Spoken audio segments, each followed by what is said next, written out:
All right, so welcome to the show. I'm your co-host, Eric Jackson, and always we got our esteemed host, Ken Eston, and Hello. all right, Yeah, and this is hello. Behind the Okay. Rail.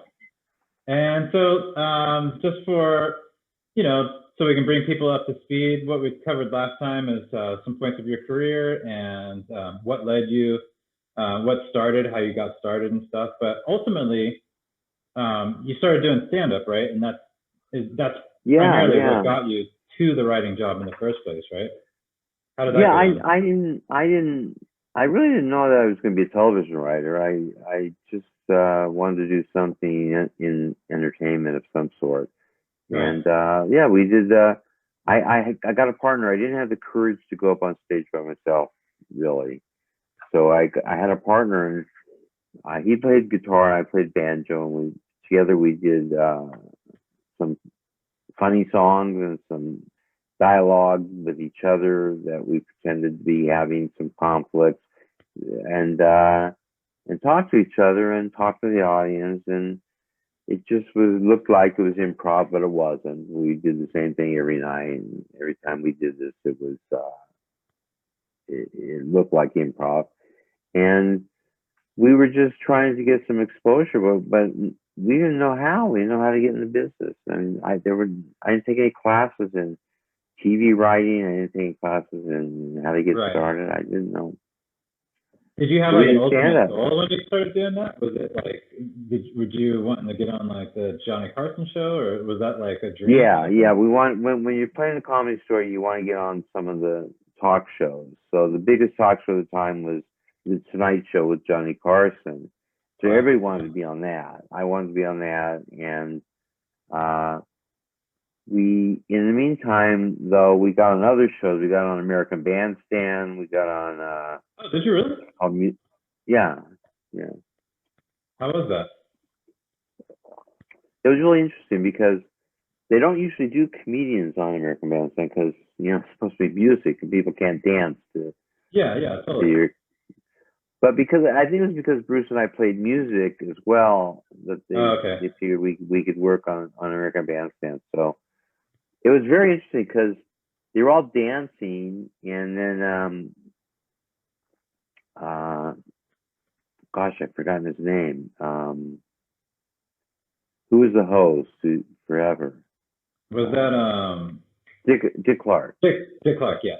Yeah. So Dick Clark said, "Okay, just follow my lead. You're gonna perform. The cameras will go in on you. The kids will all clear out who are dancing. The cameras will move in. You do your act. The cameras will come back in close on you. Then they'll move away from you to the dancers, and then we're all gonna he and my partner, whose name was Bruce, and I would all duck down beneath the cameras and sneak out underneath the camera lenses, so we were not to be caught on film. So it looks like they go from us to the young people dancing to then a wider shot, and we're just gone. But what they don't know is for us to get gone, when they cut out, we followed. It was like watching Groucho Marx leading two more Grouchos, because Dick Clark was bent over and walking lower than the lenses, and he knew where to go, and we just followed him. It was Oh, okay. sneak off. That's what he meant by follow his lead. Like he literally meant like follow me out of here. Yeah, he meant it literally, and so we followed him out off the stage. So it was kind of fun because I'd grown up watching American Bandstand, and I never expected to be on that show, and it was a very, very unusual experience. But we did the comedy, and they didn't do this session where they say, I like the beat, I like whatever. They didn't talk about our music or anything. We just did our comedy, and then snuck off behind Dick Clark to get out of the shot. And after music, we did the Merv Griffin show. Merv Griffin was a person who had a talk show. Wow. Yeah. That's legendary. Yeah, he had a talk show. Yeah, he was a big guy, and his show was very popular. Did you And have an agent or something? Like that's two no, huge we shows didn't right have an there. agent. Yeah, we You didn't guys have are. an agent. How long had you guys been together when you got that far? Uh, Less than a year. What? Less than a year and Yeah, you're an American Bandstand and the Merv Griffin show? yeah. That is You incredible. know, yeah. The things really happen fast for me, and now I see how much of a fluke that was because nothing really happens fast for people. It takes a long time. But when we graduated from college, Bruce and I came to LA, tried to do our stand up together. We went to the little club called Pinocchio's, and we were the headliners at Pinocchio's, and we did our act.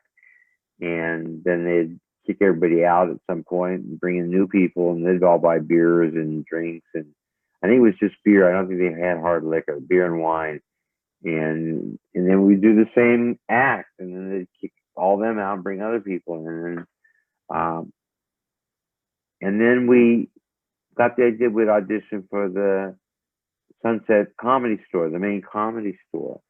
So Yeah. what they did is they have an open. It's not really it's an audition, but it's really an open mic night that you go Hmm. on I think it was a Monday or a Wednesday, and you just perform your act on stage to whomever is in the audience. And it's Mitzi Shore, who owned the place, Right. really started by her husband, but when they were divorced, she ended up with the store, and she ran it for all of his biggest days.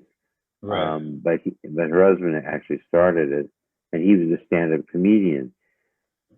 So we went, and you just sign up for open mic night, and you go on. I think you got 5 minutes, and if you did well in those 5 minutes, they invite you back. But Bruce and I did more than 5 minutes, closer to 10 minutes. They have a light that flashes on in the back of the room when you're supposed to get off the stage, Yeah. and they didn't flash the light, so we did longer than usual. And when we finished, Mitzi said, you guys can do our regular nights if you want. Just off of our first open mic night, she said you can do a regular night, meaning we could come on a night that wasn't an open mic night, or we could even do. She said we could do the weekends if we wanted.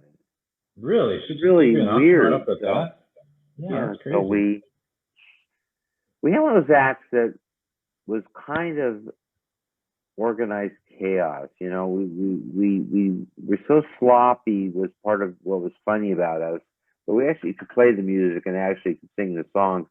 But we were kind of sloppy in the way our presentation was, and Hmm. it was part of who we were and part of the act. And Mitzi liked it a lot, and then the next weekend she put us on a weekend spot. We did really well on a Friday or Saturday night. I don't remember which it was. And then she made us regulars. So we went from nothing, though playing little unknown clubs and we played Busch Gardens too. We did all kinds of weird things. We did a thing called Music Hall America, which was a Canadian show when they flew us up to Canada to do. But Mitzi put us on the weekends right after our first open mic night. She gave us a weekend spot, and we did really well there. And so for a couple of years, we just played Fridays and Saturdays, which were the biggest crowds and the biggest performers. That's crazy. And then people saw us and would offer us jobs. We didn't have an agent, so the Music Hall America, they had just seen us on the show, and American Bandstand, whoever books the talent for American Bandstand saw us one night when he was in on a Friday or Saturday, and same thing. We got a job at Knott's Berry Farm that way, and we got a job at a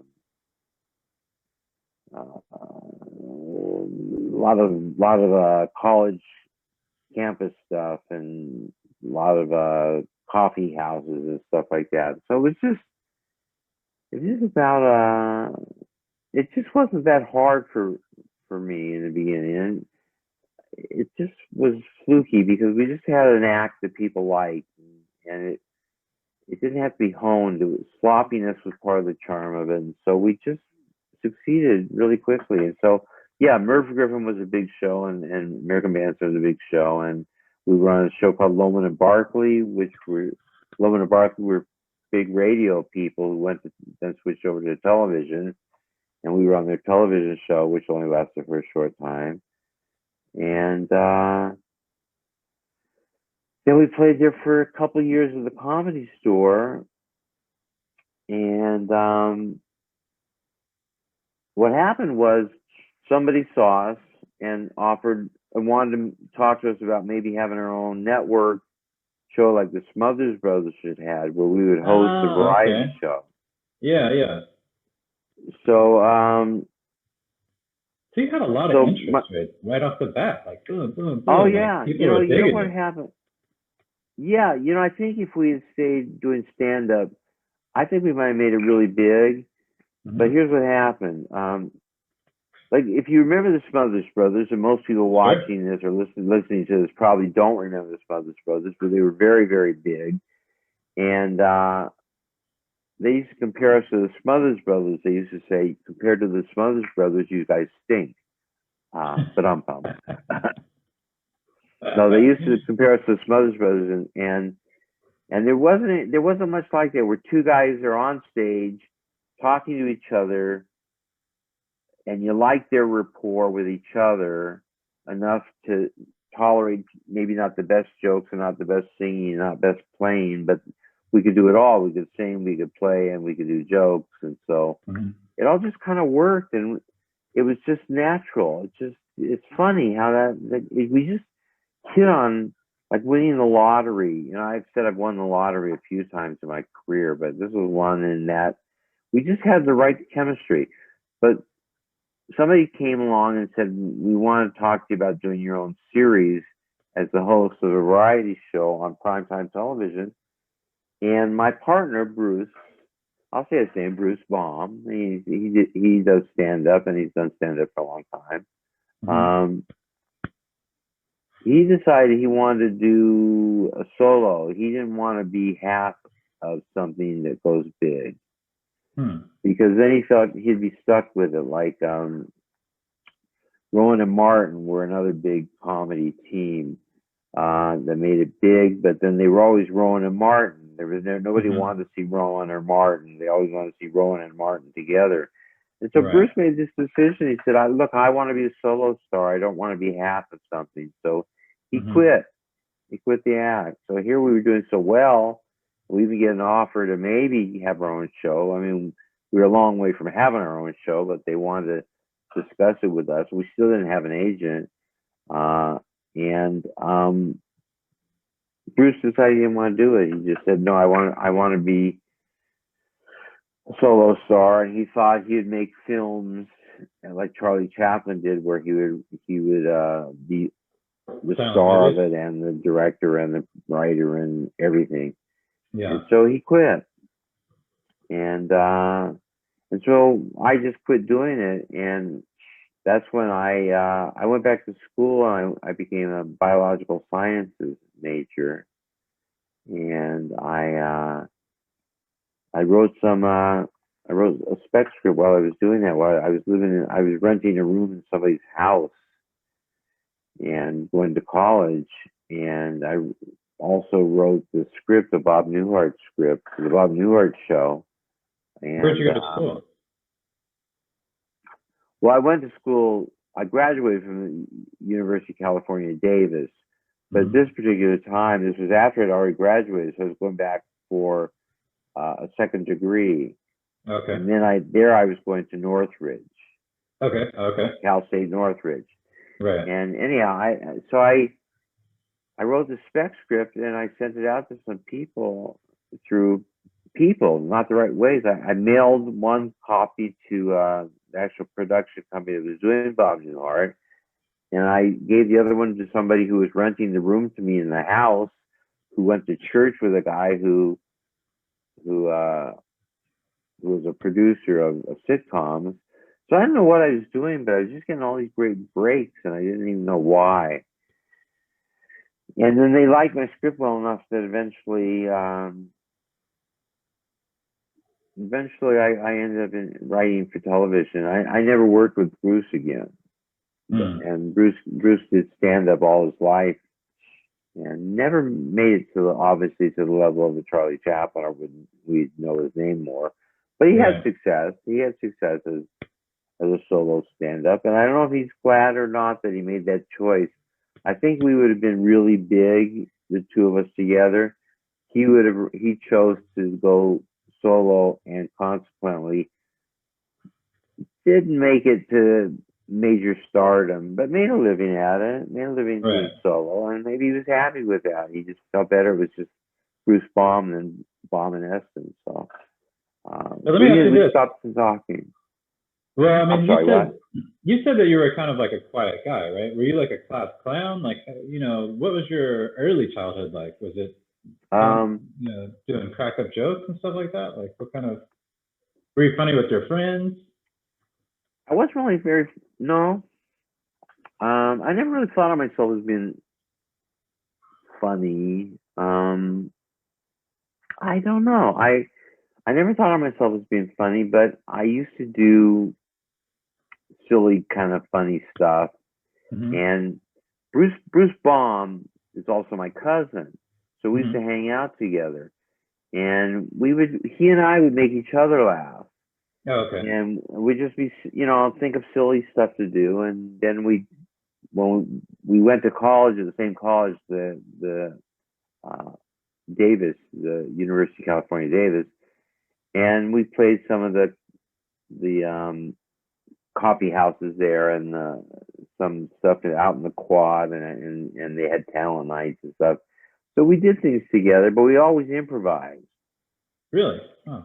Yeah, and then when something worked, we wouldn't improvise. We'd use it. We'd do it again. Remember exactly what we did, and we'd do it again. But we never wrote anything. We never wrote one thing in all the time he and I worked together. We just improvised, and if it worked, we did it again. If it didn't work, we didn't do it again. And we played some of the bars in Davis, and as I said, then we got to some of the amusement parks in LA, and we just didn't know what we really wanted, how we were going to do it, but we just thought we would keep trying show business and maybe something would happen, but we didn't really know what that would be. Was it? And then, so when Bruce quit the stand up, Yeah. I didn't want to do stand up by myself, and Bruce was doing stand up, and that's when I decided to write that spec script that got me started my writing career. I didn't know how to write, though I had been an English major and I'd written short stories. I'd never written dialogue, I'd never written Mm-hmm. action, and I'd never written a script form. And then I wrote this Bob Newhart, thinking, well, maybe I can get a job writing for television, just because I was trying everything else. I did the stand up at the Comedy Store, and I did all these things. So I thought, well, I'd try writing for that. And I wrote a movie too that I tried to get people to buy. Nobody bought that either. But the TV pilot was similar to the act that Bruce and I did. That everybody who read it wanted to meet with me and wanted to work with me, and so that happened pretty quickly too. In that, I'm trying to remember exactly the steps involved. I sent the script on my own originally to Glenn L. Charles at who created Cheers. But at that time, they were working on the Bob Newhart show. So I wrote a Bob Newhart that I really liked, and I sent it to Glenn and Les because I got the names and the company name off the screen at the end of credits. So I just mailed it to that address. And in these days, if you did that, it ended up in the trash, in the mail room. But they delivered it to them, and they read it. And they held on to it for 2 years because they liked my writing a lot. And they didn't call me to tell me, we like your writing a lot. When we have a show, we're going to offer you the job. Instead, they didn't tell me anything. And I started doing drywall, putting up drywall in houses. Yeah. So I was doing that.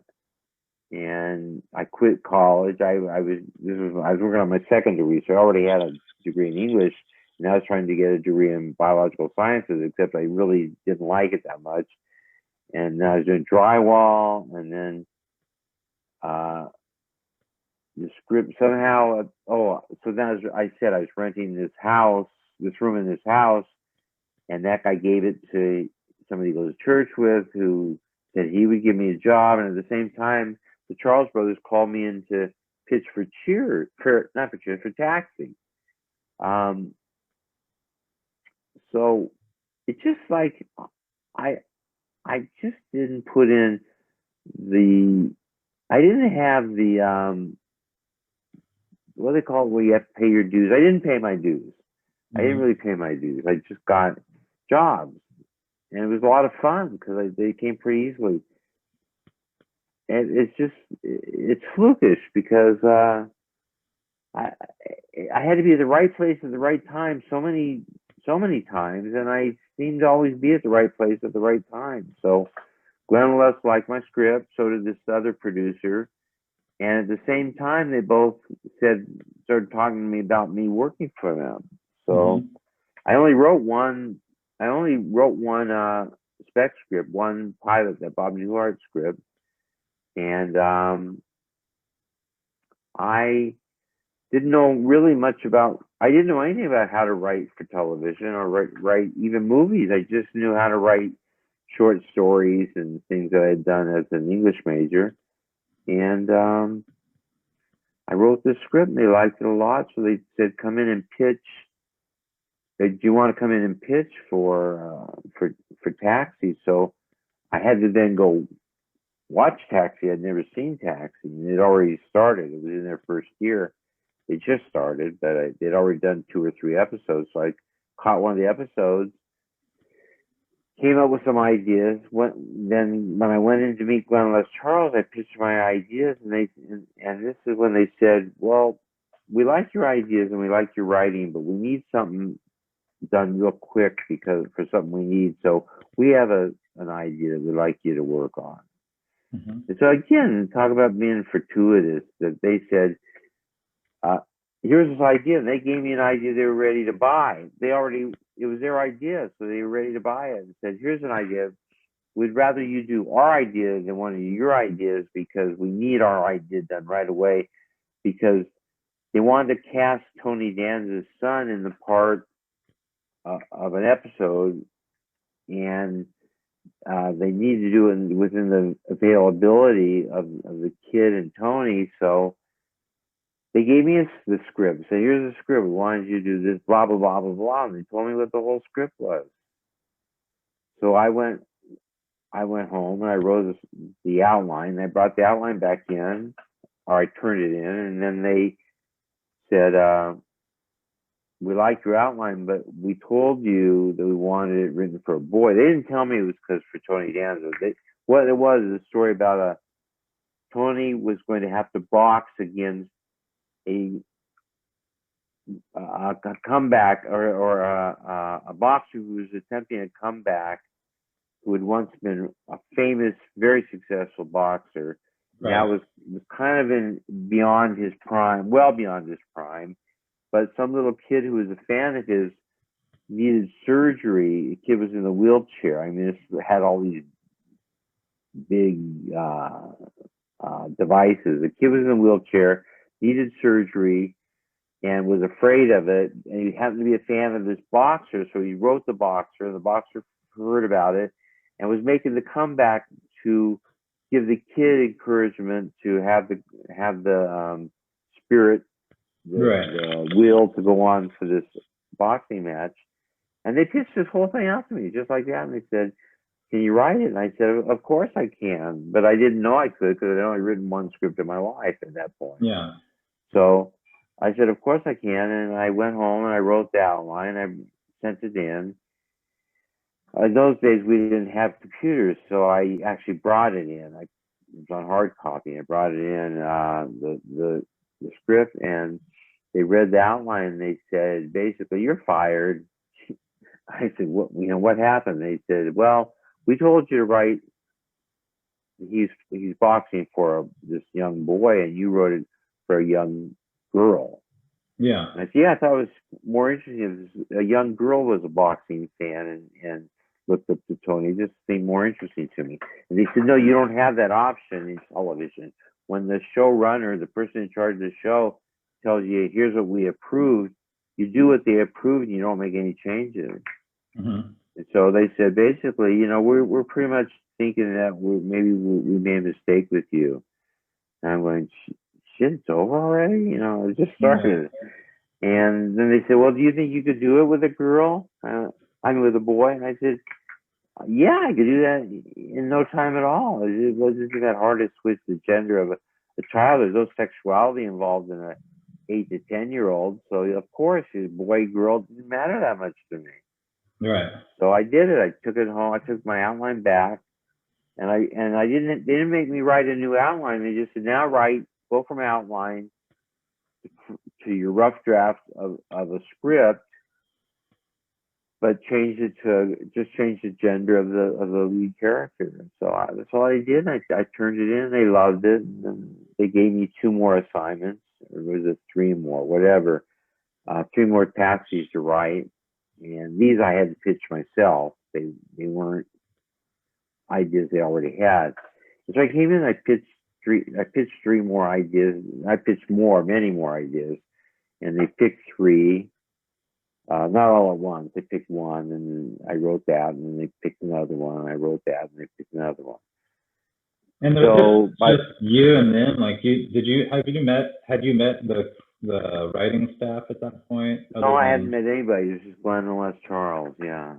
and did you like have friends to discuss this kind of stuff with, to like what do you think about like these ideas, or like, bounce ideas off people? No, because I didn't know anybody in show business except some stand-up comics, and none of the stand-up comics had written half-hour comedies, and they weren't really interested in writing half-hour comedies. So I had nobody to bounce it off. I just Crazy. what I did do is I was taking an acting class at the time. Again, I was just all over the place with what I wanted to do. I took an acting class, and there was a woman in the acting class who took a liking to me, and she would read my drafts and she would tell me what she thought of it, but I didn't know really how valid her opinions were. She loved everything I wrote, so I gave me a lot of confidence because she really she loved the stuff. So when I gave it to Glenn Les and they were going to fire me because I didn't listen to the directions of what they wanted, and then they gave me the second chance, and I did write it with the exact same story. I just changed gender. It was so easy to do that. Yeah. And they were more concerned that I was like a rebel and somebody wasn't going to listen to them and wasn't going to do it the way the head writers, the showrunners were saying to do it. So Right. Yeah.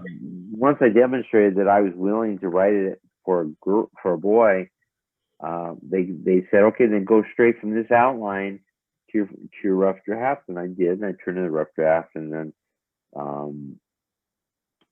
I didn't know what they were going to think, and they liked it a lot. And as I said, they gave me other scripts to do, and they liked those scripts. And then they offered me a job on the staff of Taxi. How exciting was that? Like to be like, totally unknown, not expecting.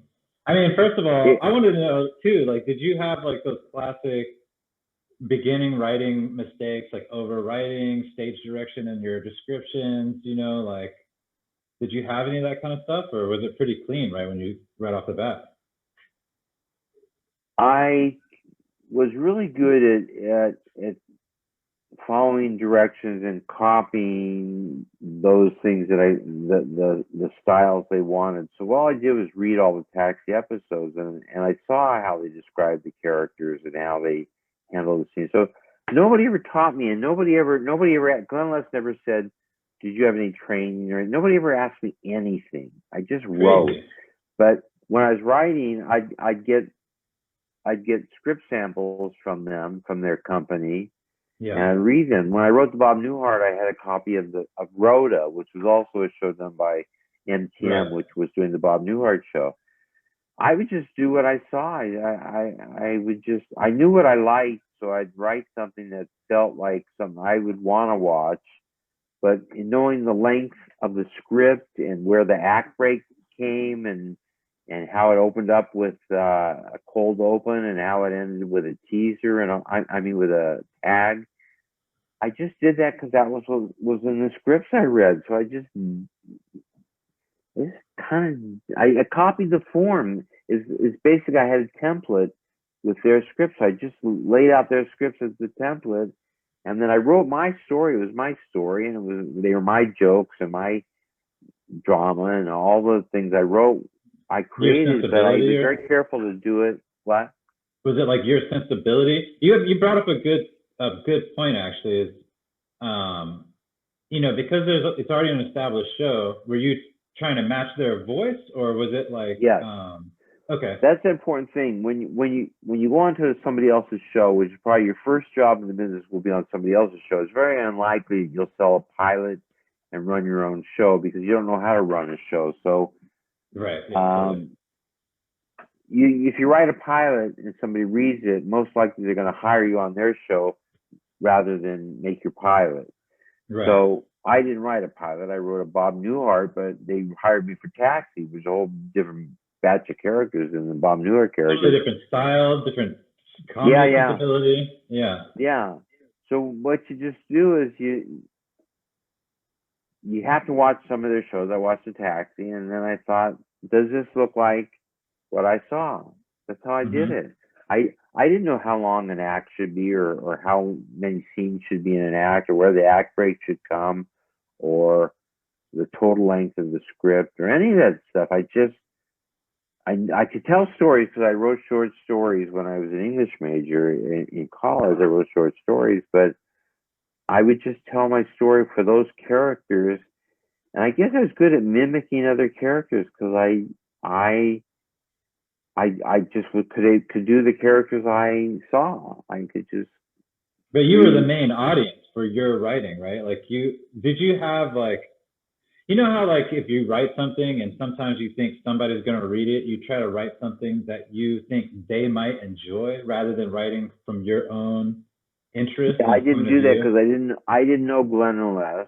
Okay, yeah. We've only people. They're the only ones reading it. I said I had this one person in an acting class reading it, but I didn't know anybody. I didn't know whose judgment was right or wrong. And I had I hadn't studied TV writing, so I didn't know anything about script writing. You didn't know what mistakes to make or not make, right? Yeah. So I just did it. So when it was all done, I look at it and say, okay, this looks like it came off a template for that show. It looked like the characters. I had the lead characters in the most scenes with the most dialogue, and the supporting characters lesser because I saw the show. So I just I just did what I saw. Yeah, that's really important because you didn't bring in like a whole new cast and like write a totally different show. Yeah. The key to writing when you get your first job on a show, you have to have their voice. It's not your voice; it's their voice. Right. Later on, you'll create your own show, and the characters can have. The show would have your voice. Obviously, the characters don't have your voice because you're creating characters who are going to have some variety of the characters. But the show itself is your voice, your sensibilities, your timing, your rhythms. But I did it not even to please Glenn and Les Charles because I didn't know what they really liked or didn't like. So I just wrote for myself, like you said. I was my audience. I wrote for myself. Would I watch this? I said, okay, I saw for the first 3 Taxis. I said, oh, I like this show. I would watch this show. Then I wrote one. I said, would I watch this one? And the one I wrote. And I said, yeah, I would watch this one. That's interesting because that shows a lot of your early instincts, right? Because, you could have gone in any direction. Like you did when they pitched you the show idea for the first episode you wrote. You said, hey, I think maybe this would be a little bit more interesting if it's a female character, this young person. So you went with your instincts there. And of course, they had their own perspective and what they wanted to accomplish. So, but that's very interesting part of the process, to trust yourself as a writer. And then you went to bat for yourself, through your writing process. And it paid off. And I tell people, when people are starting out in the business, this is what you have to do. You have to write a good sample script, which I had done. So you write a good sample script, whether it's a pilot or say you wrote a Big Bang Theory. Right. That still was something you could submit to Mom or Modern Family or other existing shows, other existing comedies, even Atlanta or some of the more dramatic ones. You can still give them the one you'd written because what they're looking for is to see, oh, did you capture the voice and the tone and the attitude and the style of did you hear that? No. Oh, I just had a plane go really low over my house. Oh, I didn't know if you were getting hit by an earthquake or something, sometimes Yeah. that happens. Oh, so yeah. So let me ask you this what too, because you were saying to yeah. match the tone and everything. If you, for example, if you write a multi-camera show, do you try to only give it to multi-camera interested people, or can you mix and match with a single camera show? Like, how does that? You can mix and match. Okay. Because so here's what you do. So you write your pilot script or an episode of an existing show, but you write a sample, and then Right. they look and say, oh, this reads like that show, and then consequently, or if it's a pilot, this reads like an entertaining show. Obviously, this person can handle character. Mm-hmm. So let's try them out. We'll give them one script to write, and if we don't like what they're writing, we'll cut them off at the outline. It doesn't cost as much money just pay for an outline. But I just kept showing them that I would do it in their voice and their tone and their style. Right. And I just thought that, and I didn't know what voice and tone and style and all that. I didn't even use those words. I didn't know what those words were really in terms of a spec script. Or writing for a show, but I did get the idea. I think it was a big lesson I learned very quickly when I tried to do the girl instead of the boy, and unless they're going to fire me, that you do it the way they want it. Do not mess with it. Right. So I told the best story I could tell with their characters, their sensibilities, their style, their voice. Right, yeah. And it wasn't the show I would do. I think I've told you, Erica, we've talked about this, that I like to write more story content and not quite as many jokes. Right. And they were more joke oriented and less story content oriented. And so I had to learn to do more jokes. I had to be jokier, and I had to be more. I had to increase my pace. Had to be quicker, and things that I saw they did. I just had to do a script that read like their script. Right. Okay. And so that's what you do. And so now if you do that on your first assignment, now you've written your spec script, they like the writing, they bring you in, you do an outline, the outline feels like how they would outline it. And then you write a draft and it's the way they would do it. Then you've succeeded because you've proven to them that you can capture other characters the way somebody else has defined them. And that's the most predominant route is getting on somebody else's show, and you have to do it their way. Now, that it was still satisfying because it was still my stories, but though it was their characters. I didn't write Louis De Palma as this guy who had a heart of gold. They said they wrote Louis as a guy that had not one good bone in his body in the early episodes. Later on, he started softening a bit. And that's the Danny DeVito character. Yeah, Danny DeVito's character. He didn't have a nice bone in his body, and so I wrote it that way. And it's not how I would have ordinarily made the choices I made. Wouldn't have been those choices had I been writing without the idea that I had to do it the way they did it. So when Glenn Les told me, the thing right off the bat that I really screwed up in a major way when I changed it, just the gender of the guest character, I realized, boy, don't mess with anything they tell you. They tell you it takes place in the evening. You don't make it take place at night. It's in the evening. If it's in the morning, it's the morning. It's not afternoon. It's not midday. You do it the way they tell you to do it. If you want to get into the business, and eventually you figure you'll run the show, and then you can start alternating between, well, you're not really alternating between, you're doing, once I started running the show, I could change the characters a little bit, but still, the network had bought the characters that way. So even when I was running the show, which I eventually ran Taxi, I started freelance, and I eventually was the head writer and ran the show. When Glenn left to do Cheers, I took over. I still had to answer the network because they still said, "Here's the show we bought. This is who Louis is. This is how." So the downside of writing for television is you have to write according to what is most commercial, and what's most commercial is what is on the air and succeeding. When you write a movie, you can do anything you want, but even then, you do anything you want, but you probably won't sell it if you do it that way. You always have masters to please, Right, yeah. So, do you think that it helped? Sorry, go ahead. No, go ahead. I was going to ask, do you think that it helped that the show was so new? So like you didn't, it's like if I tried to jump in or write an episode of The Simpsons or something right now, it's like, well, I know that some people out there can write a fresh episode of The Simpsons, but they've covered everything. You know what I mean? This show is new. Yeah.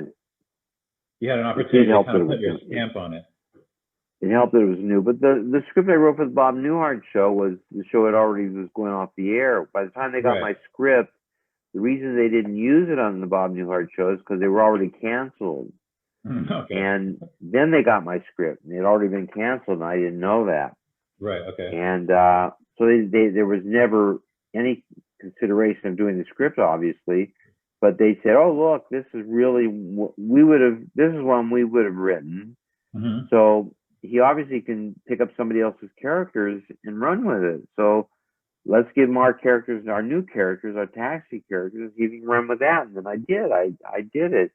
And there might be people who will be very talented, but are so strong-willed that they don't want to write it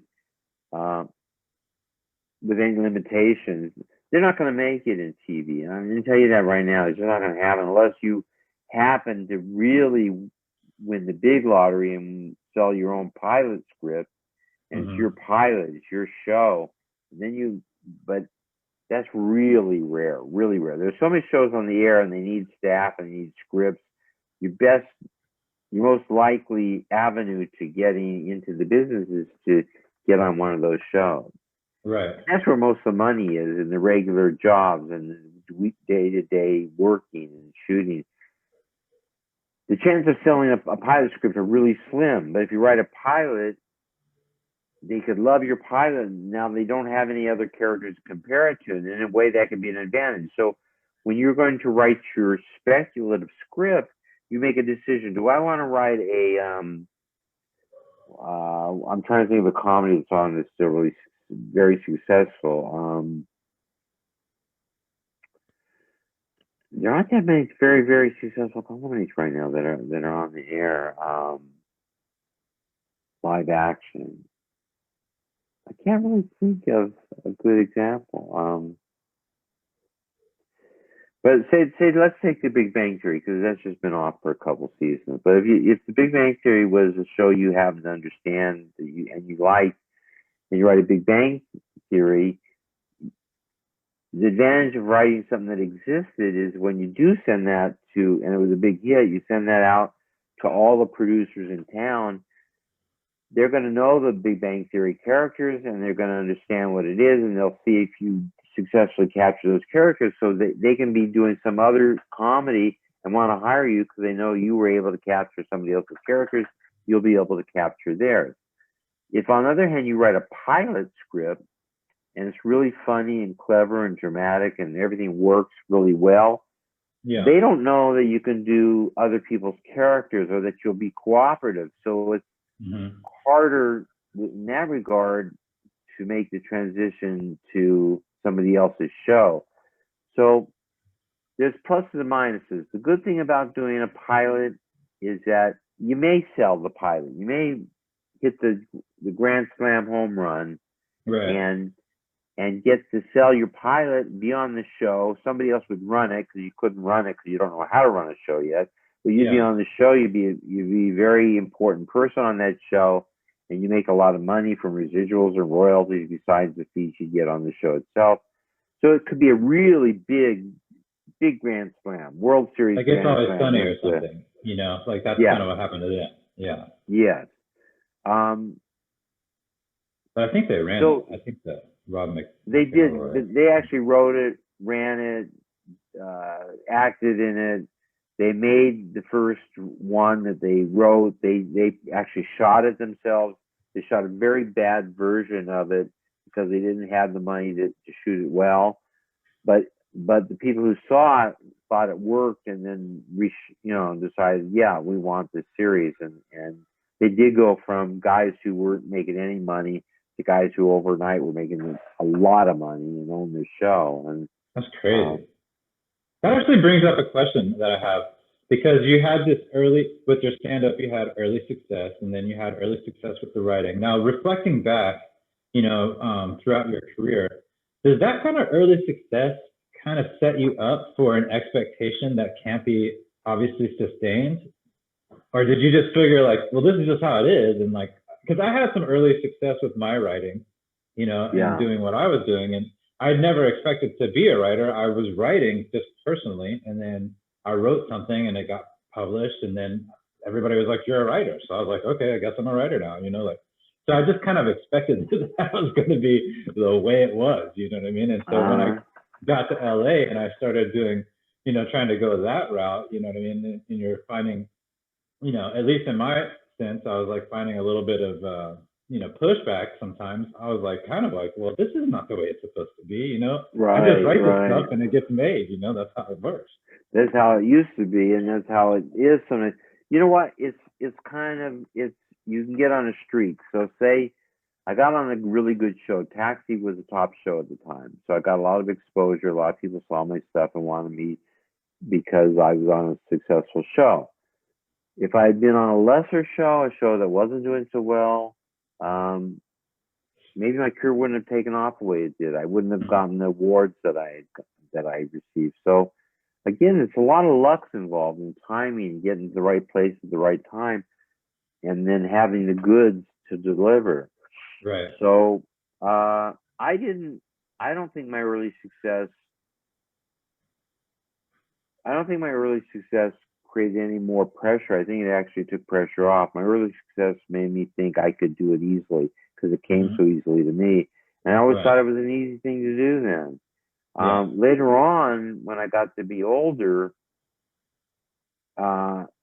there is ageism in the business, and that's something we can talk about too. You reach a certain age when they don't really want you anymore because they like young, hot, exciting people. Right. And you're young, hot, and exciting when you're new and doing really well. And when you've been around for a while, they want the new one. So my early success probably in the end made me more disappointed, because when I did hit that point, it was now they didn't want me. They wanted me. I hit an age they didn't want me. And then no matter what I wrote, I'd write stuff that was better than I thought I'd ever written. And I'm sure it was too. And people wouldn't even want to read it because they'd say, oh yeah, he's yesterday's news. That's Ken Epstein. Yeah, he was on Taxi. That was 30 years ago. We don't want to talk to that guy anymore. Which is odd, because you think you have a proven track record of writing great stories, which is what the whole thing is supposed to be about. You write a great story and people gravitate towards a good story. I understand the wanting to do the newness thing, but content really has to be based on something grounded and interesting. I agree. I think that it would be great if you could turn in your scripts without your name on them, on all the scripts. And just let them just decide which scripts they want to buy and not buy. But once your name's on it, they're interested in what's hot right now, who's exciting. If we make a deal and get Ken Epstein to come over to Disney from Paramount, the Disney people are excited about that because they've stolen one of Paramount's successful people, so they're stable. But when you get older, you're just not the one they're looking for. They're looking for it's really hard, but they're not. Now, if you happen to be somebody like Chuck Lorre, Chuck Lorre has never not had a show succeeding on the air, and so he's my age, but he still gets shows on the air because it's still Chuck Lorre. You know, he's a name that everybody knows. People knew my name when I was young and hot, but when I got to the middle, and I had a period when I didn't have shows on the air for a while, then everybody quickly said, "Oh, when they bring up Ken Eston, no, that's old news. That's how it would be. We want the new, young, the next Ken Eston." Had I not ever been without a show on the air, I probably could have continued to work as much as I had worked as a young man. But it's a young person's business, unfortunately, because of that. But that'd be a great merit system. Somebody ought to work on that all scripts at all judgment stages are done without the name of the writer on it. That would be a great way to sell scripts and get agents and do all this stuff, because there'd be no prejudice based on your age or your race or your background. You know, it'd all be on the script. Just meritocracy. And yeah. So and okay. when you win the Writers Guild Award, which I won a couple times, that's done that way. They take your name, they take the title page off. Oh, really? And the committees that vote on various drafts as you go through the stages of a process of elimination until they get down to the single winner or the single person who gets the award. Nobody ever sees the title page. Nobody ever sees who wrote it. And I think that's a much better way to do it. And I also won Emmys, but with the Emmys, they see your name, they see the show, they see, they base it not on the script anymore. They base it on watching the episode. Even though it's for writing, they should, I think they should have to read a script without a page on it. But instead, they look at the episode. Now, in the episode, you have the contribution of the actors and the director and other writers who helped with the rewriting and the editor. And so it's not clearly the work of that writer anymore. And so the Emmys, to me, are less prestigious than the Writers Guild Award. The Writers Guild Award, you win for the script, not for anything else. And the Emmys, I've seen it happen. People get on a roll, and they just like voting for them because they're a star winner, or they are a winner, they're perceived as a winner. And I had that role for a while. And then when you're off of it, nobody wants to bring you back. Why would you bring back somebody who was off when you can get this new guy who's hot and young and exciting? And I don't know why youth dominates. I think American preferences is all about everybody wants to be young and stay young. Yeah, it's a bit odd, actually. It is like odd. There's nothing to be gained from experience. You know, that doesn't make any sense to me. You know, I think that. And there are other countries where that's not true, where they don't do it that way. Some of the scripts that you've written, you know, later in your career, you felt, because you've had all that years of experience in knowing, okay, this is how a story goes, and like these are how characters. And I've read some of your work, you know what I mean, that you're probably alluding to, and I think it's great. You know what I mean? I think it's fantastic. So I don't find that to be. I can understand from a business perspective why people would do that. I don't find it necessarily to be, especially because we have 700,000 TV shows on the air. There's room for everything, you know, and it doesn't make sense to me that we wouldn't honor skill, you know, just skill in itself. Yeah, I know. But one of the reasons I like to talk about ageism is because I think it's important for a young writer to realize that you could hit the wall at 45 and be done. So when you're making a lot of money while you're still young, and when I say 45, that's not necessarily the wall. I hit the wall at about 52. At about 52, the Writers Guild said to me, "Oh, you're at that age where it's hard to get work. Just take your pension. You got a really great pension from the Writers Guild. Just take the pension. And you made a lot of money up to this point, so just take what you have and and retire. At 52, I'm too young to retire. No, you're not. This is how it works. And they encourage that. So they there's encourage you.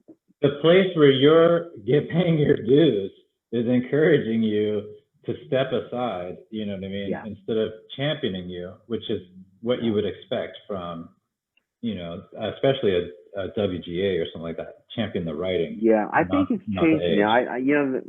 The Writers Guild has a committee that's dedicated to trying to help older writers. So I think that they're coming around from that. But in the old days, I'm just telling you, it was just like, it was how it was obviously with the actors, everyone wanted the young, sexy woman or the young, sexy man. Sure. And they wanted the young, sexy director because he would, and they use the word sexy, not meaning just sex appeal, but meaning hot, exciting, new, fresh. That they call it sexy when they really mean those other things. They're just not interested when you're old news.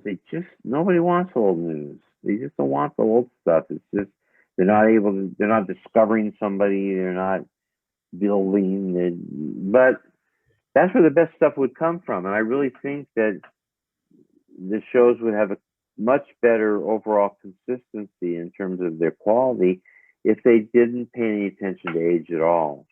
And I learned to be a better writer while I was writing. So by the time I was 52, I was the best writer I had ever been. I really was. And then I've taught, this, I've taught at the Academy of Art University, which is where I met you. Right. So I actually learned how to teach it. And in learning how to teach it, I learned more myself about what it was I actually was doing. So then now, not only do I still have the skills I had as a young man in storytelling, I actually know why things work, not just they work because I can do them. I actually understand the process of building something. My point about, so I made a lot of money. You'll make a lot of money if you're working regularly.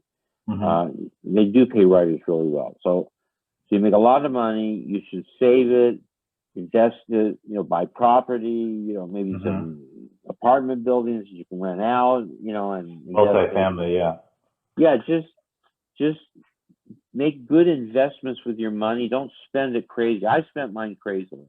I did. I was married to a woman who loved to spend money, and so we spent everything I made was spent as quickly as it would come in. And at one point, and I want to say numbers just so you can get some perspective. At one point, and this was a long time ago for me, I was making $1.5 million a year, around $1.5 million a year, just off my salary for shows, and my salary and my fees for writing. That didn't count back in profits that I could get if shows, went and were successful, and then they made profits of which I could share in. But the point is, I made a lot of money and I spent it. And as I made more and more money, I spent it as quickly as I was making it still, so that I didn't save money. And because my agent at the time, I won't say his name because he did me a big disservice. He said, you'll be able to work the rest of your life, even if you get a lobotomy, you'll be able to work the rest of your life because you were so successful so quickly, so young, and you maintained it for so many years that I will get you work for the rest of your life. Wow. Well, that's not true. And I think he even knew then it wasn't true. And he was expressing blowing smoke up my ass because he wanted me to stay with him. And he was just always saying positive, exciting things for me. And very, I don't know really for sure why he said that particular thing. But even then, it wasn't true. People were getting that age and not getting work. And I don't know why he said that to me, but it struck a chord with me, and I believed in it. I really believed he was telling me the truth. And so I spent all my money as quickly as I made it. I married somebody who loved to spend money and who spent it, and I allowed it where I could have stopped it, but I thought I'd keep making more and more and more. And I never worried about that I didn't have any money because I just make more tomorrow. It doesn't happen that way, and that's what I want to tell people listening to this. no matter how hot you are, no matter how much success you have, you should invest, you should save, you should do things to plan for those days that might be lean, because most likely they will be. Do you think it's one of the reasons they try to go with the young talent is because they don't have the high price tag to go with their skills? So like if you were making $1.5 million a year, that's an expectation that you come with, where somebody who's young, they're psyched to get $20,000 to do, a season or something like that. That's a big fact. A big factor is money and relative expectations. So yes, you're right. I got to the point where somebody wanted me on their show. They had to be paying me in the ballpark of $1 million. Where, as you say, a new writer might accept a few $100,000 a year and be thrilled to be making that. Certainly. I mean, that's a lot of money. I mean, for an average person doing any other kind of job, you know what I mean? That's like to sit down and write and get that amount of money. That's a windfall for sure. But yeah, like. So that is part of it. Here's another part of how the youth thing happens. They hire people out of college at lower rates to be these development executives as well. So what they have is a bunch of young people who are development executives who really should be older and know more and have seen more, so their choices are better. But they get these young people because they can pay them less. And then they get young writers because they can pay them less. And they get young showrunners because they can pay them less.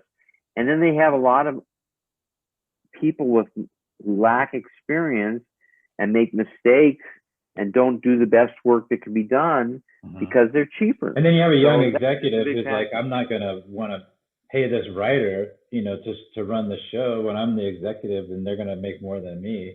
There's a lot of ego involved. So. Oh yeah, there is that. There's a sense, you don't want to pay a lot of money to somebody who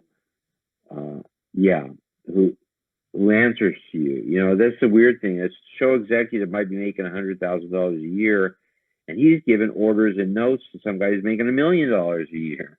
And it's also a weird situation because they value the writer more than they would value an executive. When you said that you took a little bit of a lull in the television writing portion of it, was that when you started working on Beverly Hills Cop? Because I know you did some feature films and stuff like that. Was that around that time? That's not why. Well, the lull. No, when I did Beverly Hills Cop while I was running Cheers. So, okay. No, I was doing two really big projects at the same time. Actually, Beverly Hills Cop was a nothing project at the time.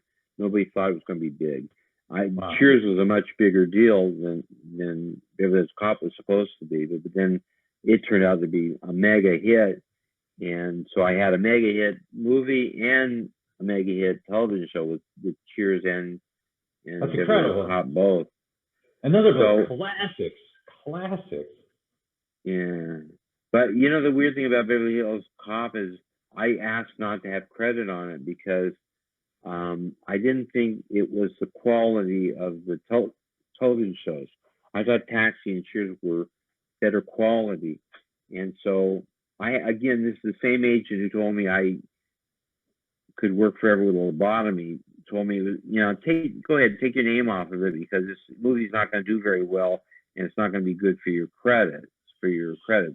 And so when the movie came out, still nobody knew it was going to be huge because it's hard to judge sometimes with comedies where people are going to laugh and love it or they're going to think it's big and silly. And it came out, it was a monster hit, and my name wasn't on it by contract. I had contracted that my name wouldn't be on it, and then I did try to get my name on. I went back to them and said, I made a mistake. I would like, and they said, basically, F you, Evaluate this contract. Yeah, you told us you didn't like it well enough to put your name on it. Why we're not going to put your name on it now? Yeah. Plus, they would have had to pay me more money if they put my name on it. So they wouldn't put my name on. They didn't put my name on. I never got credit for Beverly Hills Cop. And in fact, the guy who wrote the original Beverly Hills Cop script, I wrote Beverly Hills Cop as a rewrite of a script that was more of a drama than it was a comedy. But it was set in Beverly Hills, which made it a humorous idea, but the story itself was almost all drama. and it was Right. for Sylvester Stallone, not for Eddie Murphy. And Wow. Stallone wanted more special effects, and he wanted more money spent on the gunfights and the shooting things up and breaking things and all that. And he wanted at one point he wanted like an 18-wheeler to get airborne and land in the I guess it was the lake. And they said, no, Sylvester, we're not going to spend this kind of money. And he got mad and he walked. He said he had in his contract that he would walk, and he did. He walked, and so then they just signed Eddie Murphy to a deal at Paramount. Said, Eddie, will you do this film? And Eddie said, yeah, if it's a comedy. That's when they came to me, and I was doing Cheers. And they said, can you turn this drama that's set in a humorous setting into an all-out comedy? And I said, yeah, I can, but I'm not going to, because I'm busy doing Cheers, and in my mind, Cheers was a much bigger project. And I said, I'm not interested. So they came back about 3 or 4 times with different offers, and I turned them down every time. And finally, my agent, the same agent, said, look, just do it for them during your hiatus on Cheers. You write the whole thing in a month or less, and they'll all you big favors, because there's not much money left in the budget for salary, and you're already making a big salary on Cheers, so you don't need the money. Just do it. Get me your debt owed to you by these major players. So I thought it made sense in a way. So what happened was they were ready to shoot it before they had the comedy version, and Eddie was going to wing it. He's going to ad-lib a lot. I can't believe you're making a major motion picture with that kind of lack of preparation and detail and follow-up. And so I finally came through and said, yes, I'll do it. So I started writing the script the week that they started shooting the script. So they already had their production schedule. They knew what order they were going to shoot the scenes. So I had to rewrite all the scenes in the order that they were going to shoot them, not in the chronological order of the story. Weird. So, yeah. So that's not the normal way to write a story. That's bizarre. Oh, no. So that was where that's when I wanted my name taken off it. I said, not only was it, the first script was no good. The drama version was not good at all. I said, the script's no good. And they got really mad at me for that. But I said, the script's no good. It's not going to be that easy to turn into a comedy. And I don't need the money, and I don't need the job, so I don't want to do it. When I finally said I would do it, the movie was being made like a bunch of people putting together a senior project as freshmen of college. And I just, this is totally wrong. I do not want my name on this. This is going to look like an amateur. It's being done like amateurs. And I said, I do not want to have anything to do with it. And that's when my agent said, well, we'll get your name off of it. They'll throw you a big credit favor. I mean, the movie won't make any money. People will forget it, but they'll remember you did them a favor. And so like that, I took my name off it. And then, as I said, I wrote it the week that they were going to shoot. I wrote the pages they were going to shoot on a Monday. I wrote them, I think, Friday, Saturday, and Sunday for Monday, Tuesday, and Wednesday. So I wrote Beverly Hills Cop faster than I wrote an episode of Taxi or Cheers. But do you think that skill set that you had from doing the weekly production of shows that helped lend itself to make you so prepared? Okay. Oh yeah. Yeah, I already knew how to write fast because the television production schedule is faster. And it was kind of weird because they couldn't change much of what I wrote because they didn't have time. So if I delivered pages, they pretty much had to shoot what was written, or Eddie had to improvise. And he did. Eddie improvised stuff too, which was impressive. Anyhow, as I said, so then they tested it and it went through the roof, and then I wanted my name back on it, and then it's too late. And the executives, whose names I won't mention, never thanked me, never gave me a car or something when it became this negative. I thought they'd give me a Porsche or something. I really did. I thought they'd give me something. Nothing. They just accepted my rewrites, shot what was written, made a ton of money. And then when they did Beverly Hills Cop 2, they asked me if I would write it. That was their reward. And I said, no, I don't like Cop 2 because I think Cop 1 was a fluke. And I think unless it's really, really written well, it's not going to work because it's an old idea already. And Cop 2 wasn't so good, and Cop 3 was worse. Cop 4 was worse than that, I think. But they kept naming the people. Yeah, they made 4 of them. Wow. Yeah. But I turned them down. I did turn those down too, but those weren't huge successes. The irony of it too is that it doesn't happen very often, but Beverly Hills Cop got an Oscar nomination for best writing, and it went to the guy who's it didn't go to me because your name wasn't on it. My name wasn't on it. No, is that why it didn't go to you? Yeah, it went to the name of the guy who's the original guy who wrote it. Got the Oscar nomination. He didn't win, but he got the Oscar nomination. Not only did he get an Oscar nomination for something he didn't write, he got a 3-picture deal from Disney based on the Oscar nomination and success of the movie that he didn't write. That's incredible. Yeah, that is incredible. What season of Cheers was that you did that? Second season. Second season. So a long time ago. So you wrote one of my favorite episodes of television, and that's Coach's Daughter. And of course, I didn't know you when I fell in love with the episode, and I had no expectation of being a writer. I was just a general kid watching a show that I really enjoyed. But Coach's Daughter, for anybody who hasn't seen it, is a fantastic piece of writing that shaped the way I think about relationships and quality of people based on core a strength of character, a real strength of personhood. Like it made me at an early age really respect the idea that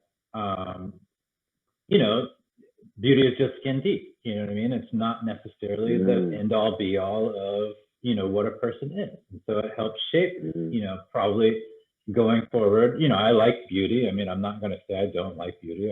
I enjoy it, but it made me think of something deeper about a person and their I don't want to say quality, but it just made me think about a deeper. The worth of a person is the worth of a human being is not based on their looks. Yeah. And this is what I said before, and again, I would say this to anybody who's listening. I think if you concentrate on the story more than the jokes, and then add the jokes or find the jokes later, you're better off, because that's a case where it was a story that I wanted to say something about, something that was important to me. And Glenn Les Charles were running Cheers at that time. I was on the show, but they were there running it. And they let me do this episode because they trusted me by then. And it wasn't a typical half hour because it had a very strong point to be made. But I think I've told you this, Ernesto, that on the same week I had written an episode of Taxi that was being shot the same night on sets that were on sound stages that were adjacent to each other. They were shooting a Taxi I had written, which had a very strong story in it because I was running Taxi then, and the Cheers I was doing not while I was on Cheers, but as a favor to them while I was running Taxi. And they both happened to shoot on the same night at the same shooting schedule, so they're both being shot, and in both episodes, the lead character cries, and that almost never happens in a comedy, right? Yeah. And yet I had it on the same night on 2 stages right next to each other. Our lead character cried, and in both cases, both those episodes were considered in the top percentage of the best episodes of those 2 series. And so I think that it, like Coach's Daughter, was something about it was that Coach loved his daughter so much that in his eyes she was truly a beautiful woman, and in his eyes, beauty was not measured by physical beauty. It was measured by I didn't even explain what it was, because I thought that if somebody really loves you, you are beautiful in their eyes, both physically and emotionally, and that's what we're trying to get across on that episode. And on the taxi episode, Jim's father had died, and Jim was trying to come to terms with his father dying, and they had been estranged, and whether his father knew that Jim still loved him, even though he didn't get to say goodbye to him. So these two really heavy topics, and they both shot on the same night, and both shows wanted me to submit it. You submit your own episode for consideration for Emmys, and they both wanted me to submit those for my Emmy consideration, but I could only submit one. So I submitted the Taxi, since I was running Taxi, and I felt that I should submit the show I was in charge of. I think maybe Coach's Daughter was a better episode too, but I couldn't bring myself to submitting it when I was running Taxi. But those are two of my favorite episodes that I've written as well, and they both had real strong story with plenty of laughs, enough laughs.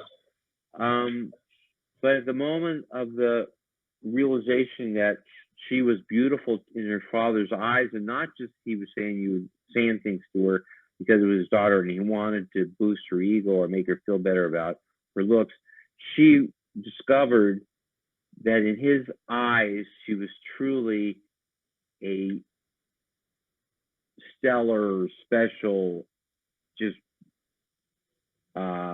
rare woman, and she then discovered. Spoiler alerts. We gotta tell people spoiler alerts in case they haven't seen it, because I really do want to get into that. Yeah, sorry. Yeah.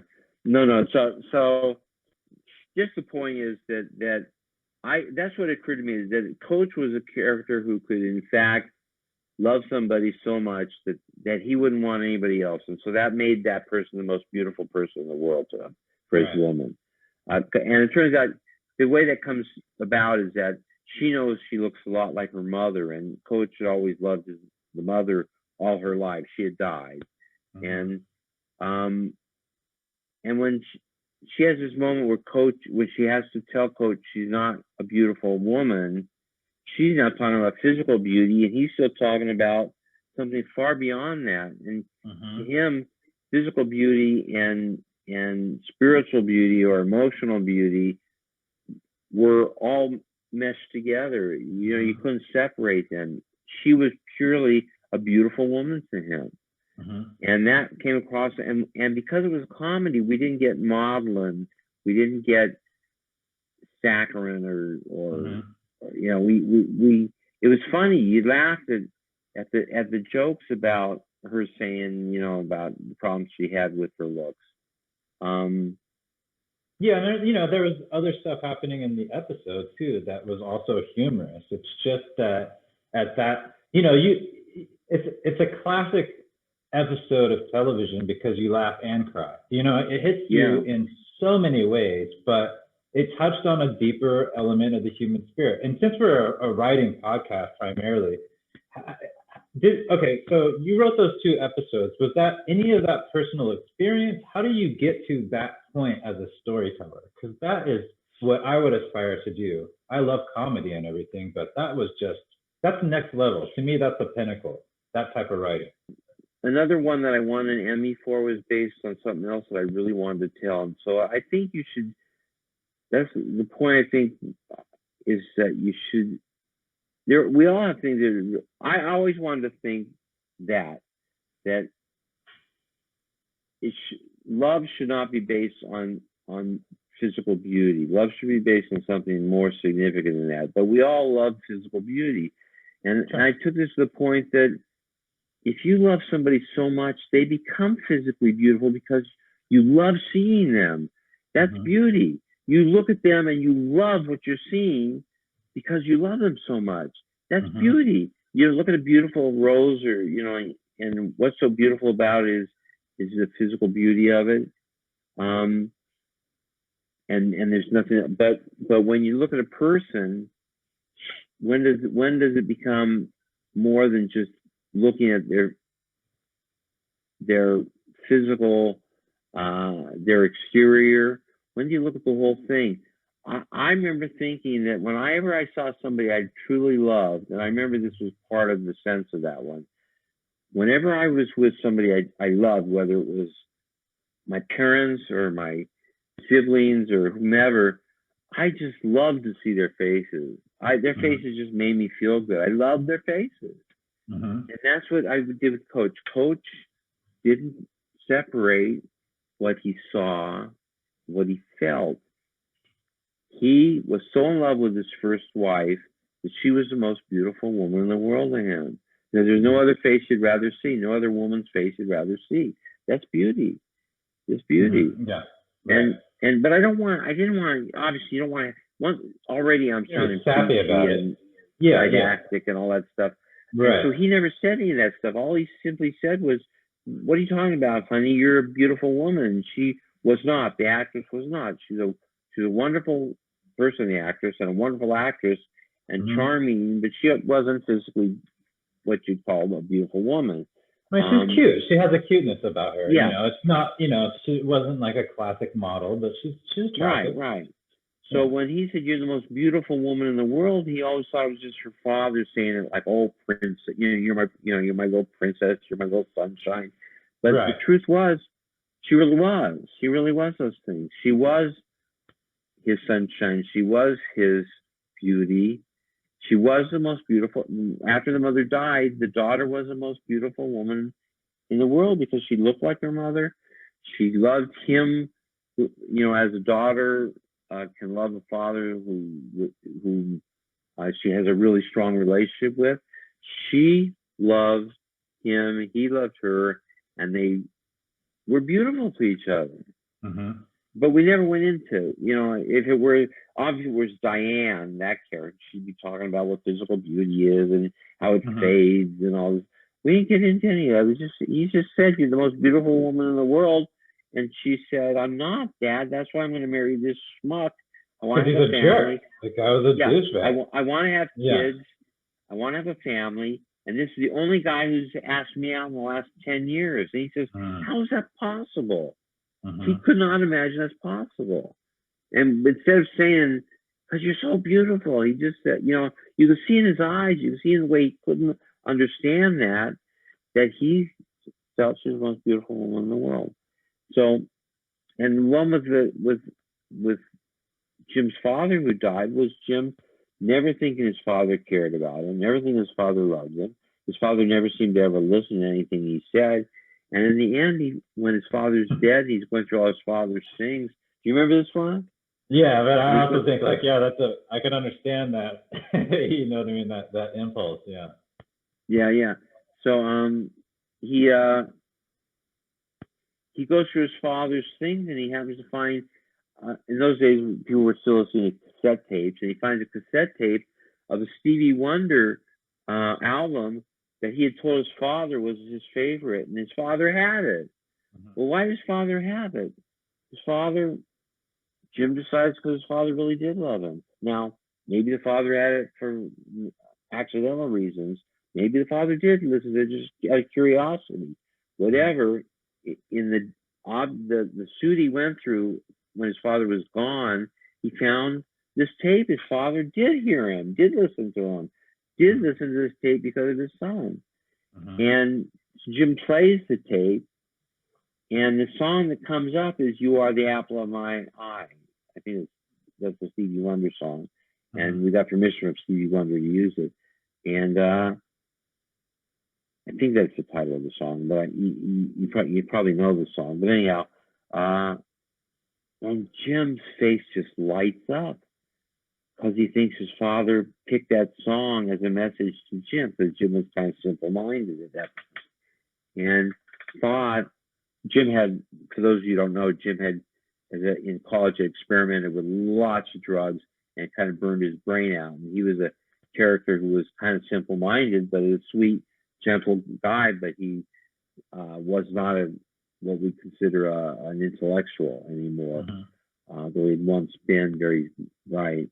To him, that his father listened to the song, and then his father had this one song keyed up, so when Jim went through his things, he'd find it and play it. All seemed to Jim real, and so Jim thought he loved him. You know, you're touching on a heavy subject matter, you know, but you don't, like you said, you don't want it to be maudlin, you don't want it to be saccharine, you're not trying to be, you know, pedantic or anything. You know, you're entertaining, but at the same time, you know, it did to me, it taught a lesson, you know. So and again, Coach's Daughter, we also said, you know, we agreed that it's so well played, it was well acted, you know, that was part of the experience. When as a writer, you're dependent on the vessel through which your words are delivered, which is the actor and the director directing the actor. And in that case, I was blessed that the two people playing that scene that was about real beauty, they played it perfectly. Gosh, they were so good. And Nick Colasano really cried when he did it. He really cried. I forgot to mention that when I was talking to him earlier, that when he said, "I just realized how much you look like your mother," he had tears in his eyes. And I didn't write that into the script. I didn't write he had tears in his eyes. I mean, you know, it's not a thing you always write because not all actors can get there. I just thought it should be emotional that he says, "Oh my God, you know, you look like I just realized that you look exactly like your mother." And she says, "Yeah, and I you know, Dad, Mom wasn't exactly," and then he's looking at her and she can't say, you know, a beautiful woman, because now she understands she was a beautiful woman, because in the man who loved her spouse, she was the most beautiful woman in the world. I mean, what are you going to say that she wasn't beautiful? You're going to talk about her physical beauty again, and that's not what this is about. To coach, the coach, it all ties together. Did you, when you go through this writing process, was that a staff written episode? Did you break that in the room? And then, do you feel those emotions when you're going through that process of putting the copy down? Yeah, it was my story idea. It was my idea. And yes, I did get feedback and pitches and notes, because Glenn and Les Charles were running the show, and the stuff about the man she wanted to marry, to have family, all that funny stuff, that was mostly from Glenn and Les Charles. And it had a lot of funny stuff with him. Remember, he had wash and wear suits that he sold. But I didn't write that part. I don't remember what I had him do, or what I played him as. I wrote him as a schmuck, but I know I didn't come up with the idea of the wash and wear suits. I believe that was Glenn Charles who thought of that. So yeah, you depend on other people. So you have a core of an idea. The core of the idea you defend, not argumentatively. You never want to do that in a room. But everybody was very supportive of it. They really liked the idea of beauty is more than physical. And without it being a lecture, without it being, you know, why that's right or wrong, it wasn't. It's just what Coach saw in his eyes. That's how he saw it. So it's pretty much the way I wrote it. I mean, except for that scene, the scene where Coach confronts her about not wanting her to marry that man, and she doesn't have to because she's a beautiful woman. That was all mine. And that pretty much stayed the same from my first draft to the final shooting script. But the jokes, primarily the jokes that were hung on the tree. We talked about it.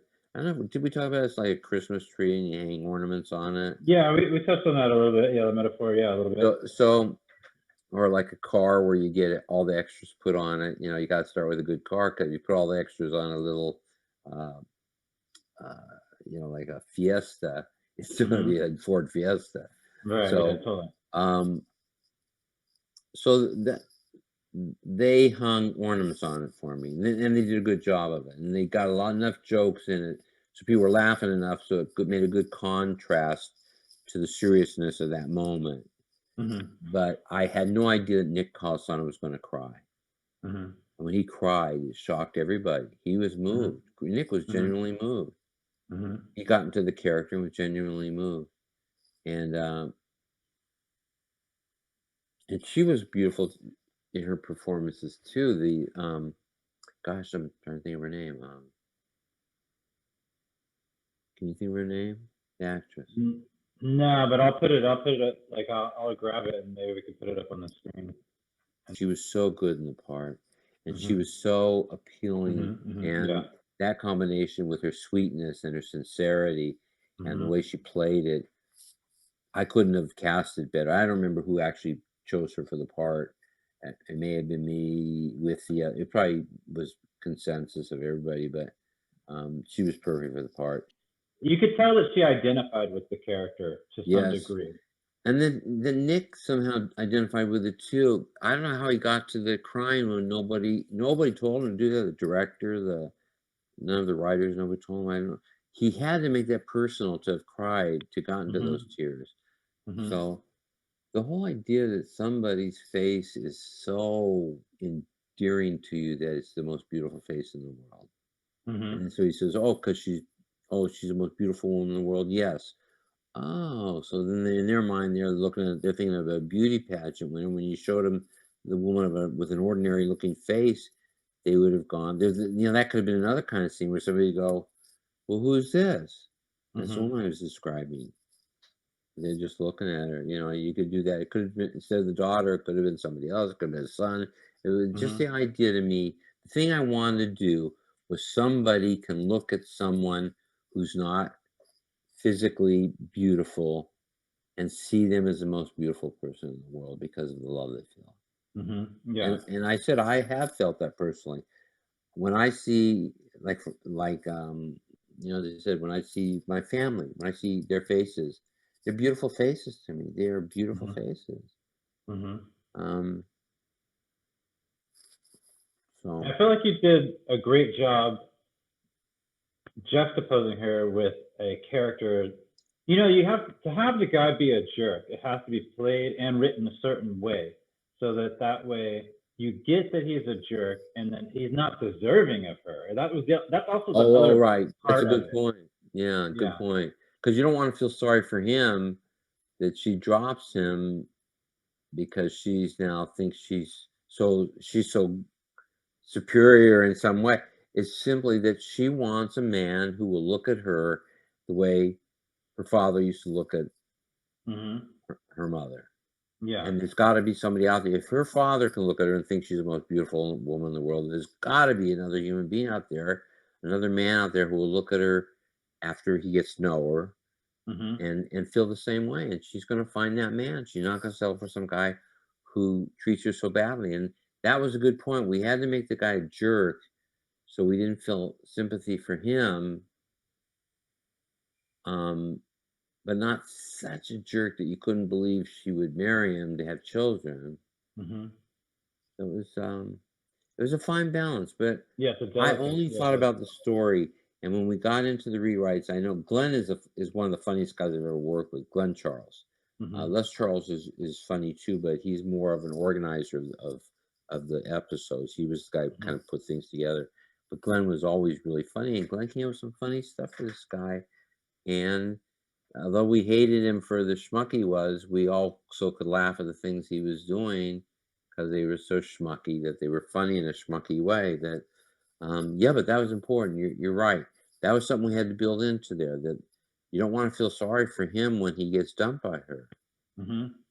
And also, it's interesting too because you have a Sam Malone character in the similar scenes where he's recognizing. It was like the bar recognized this guy's not Yeah, worthy they of all knew her. he was. They all knew he wasn't good enough for her as a person. Mhm. But she didn't get asked out much because she Mhm. didn't have those classic features that guys are looking for the most part. Yeah. And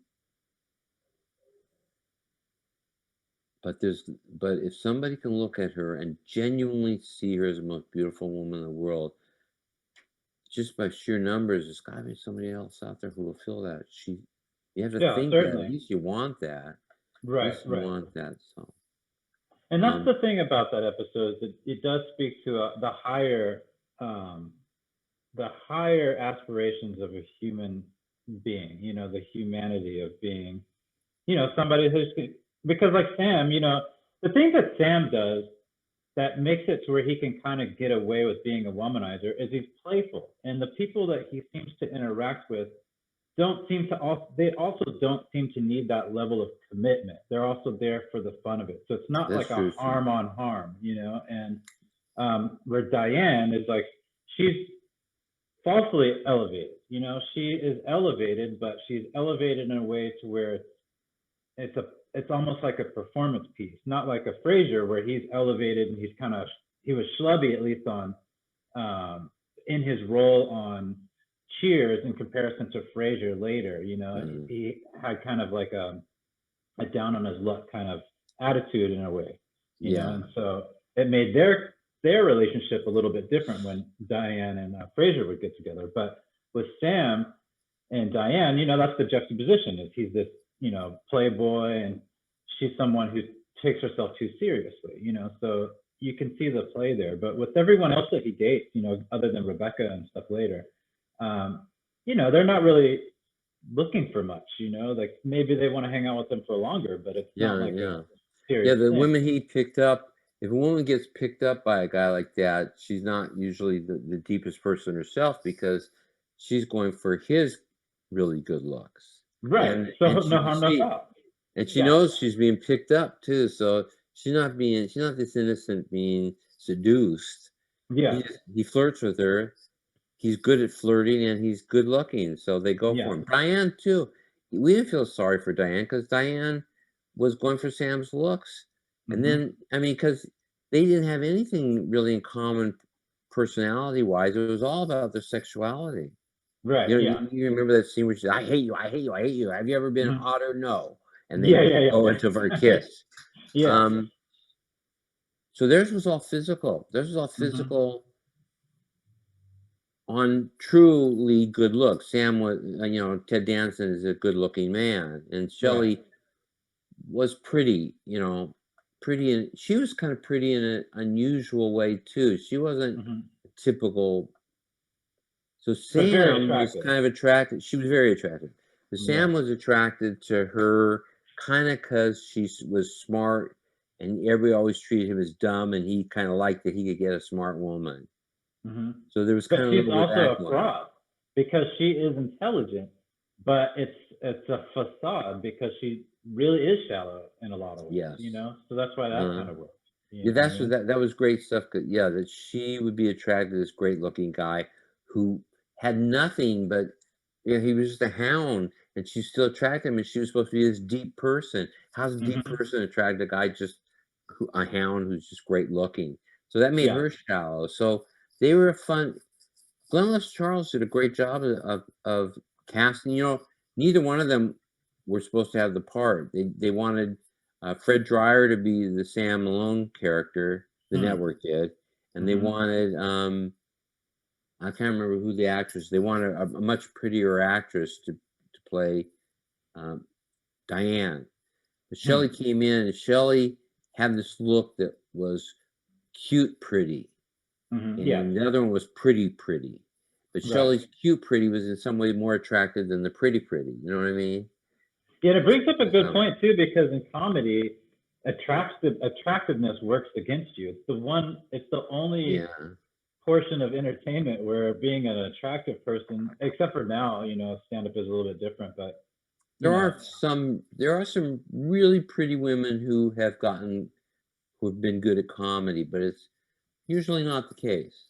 right. Yeah. There's something about I don't know why that is. I'm not sure what it is. Maybe they didn't suffer enough to have the That's pain to actually pull the out. thing. Yeah, for sure. I mean, you hear a lot of comedians talk about like, and Conan O'Brien talked about it a few times. You know that they have an automatic disdain for anybody who's a handsome guy who's trying to be funny. They're like, that you're in the, you Yeah, already yeah, have that reality. Don't try to come over yeah. here Don't come over. because Yeah, comedy is a very defensive, stance really a lot of the times, and that's why it can be somewhat mean or cutting. You know what I mean? That's why yeah. Carla plays so well because, she looks the part of somebody who would be kind of curmudgeonly, but she's really Mm. quick. And Carla's one of my favorite characters of all time. Oh, Because yeah, of her quickness and her cuttingness, but yeah. it has to fit that physical Yeah, mode that you that would show was expect. very well cast, but Glenn Charles had to fight for Sam. I mean, Ted and Shelley. I think that Rhea for Carla was an easy one. I think everybody was okay with. I don't think the network resisted that, but they fought him. They wanted Fred Dryer really badly. Right till the end, they tried to get rid of Ted Danson, the network. Wow. And then then it works out, and then it's like there's no one else could play that role. It's like you Right. picked only the person that could do it. So it's very fascinating. And It is.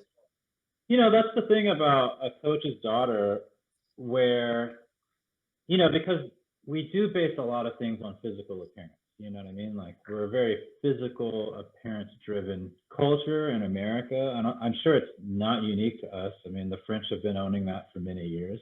But um, that's why I think it struck a chord with me. Not because at the time when I was much younger when I watched it, so I didn't have any way to articulate what it was that I was feeling. But it was a very emotional.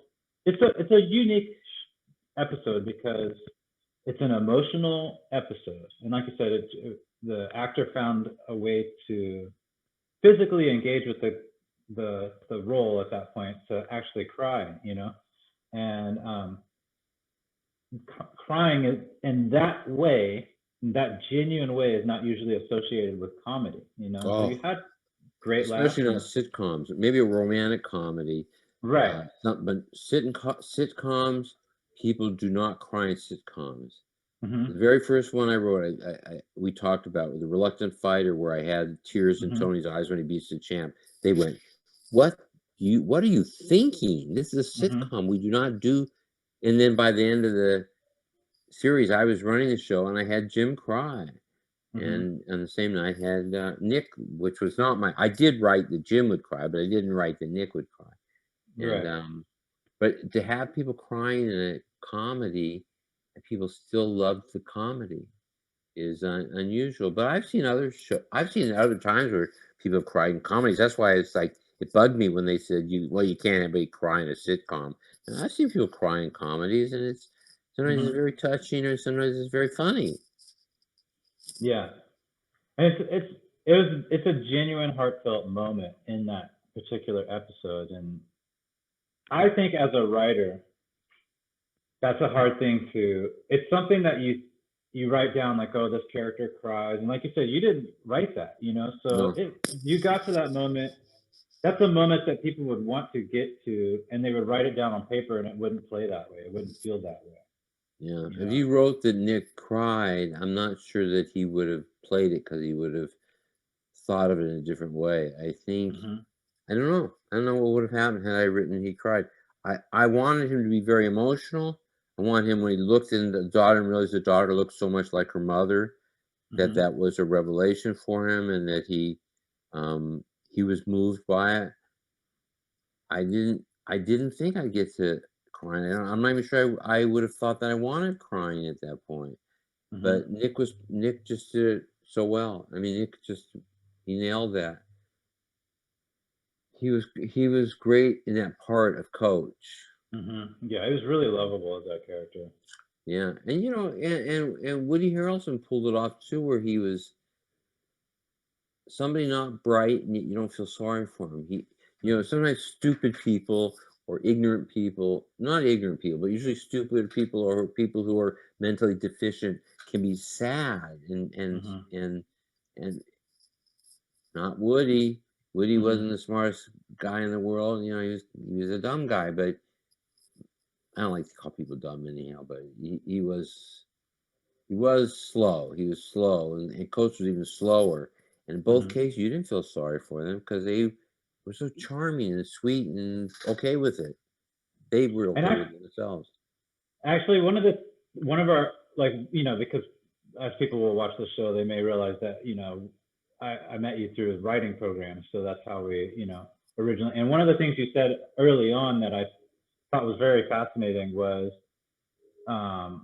having different archetypes. So you have a smart person, an attractive person, a dumb person, and I think it was like maybe like a Norm type character, somebody that's like an everyman. I can't remember exactly what the four. I don't know if you said that.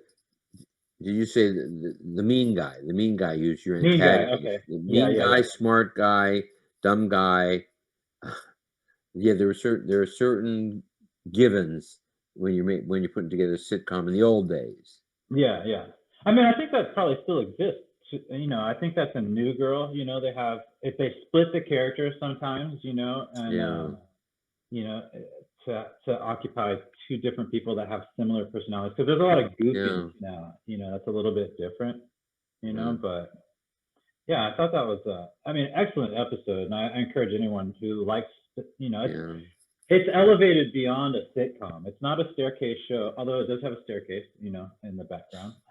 But you know, it's, and actually that was the other thing. We can touch on this in a different episode of the show, but kind of I'd like to move into working in an ensemble cast versus you know, a traditional family show, you know, something like that. It's an ensemble, but you know, the unit is different. This one's multiple different types of personalities, you know, your Cliff Clavin and, you know, that kind of thing. So, and what that experience is like for you as a writer, you know, and you know, what you learned.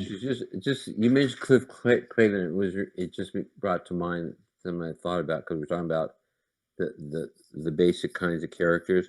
Cliff wasn't original because he wasn't really stupid. He was a blowhard, and blowhard isn't usually a standard character for a comedy, but he was originally supposed to be a mall guard, rent-a-cop, who didn't really have a gun and worked in a mall as security. But he thought of himself because he wore a uniform as elevated. Now, what do you think? I'm just curious. What do you think? Do you think it's better? We want him in a uniform, so he kind of felt he was in a uniform. He was kind of a heroic character because he was in a uniform to him.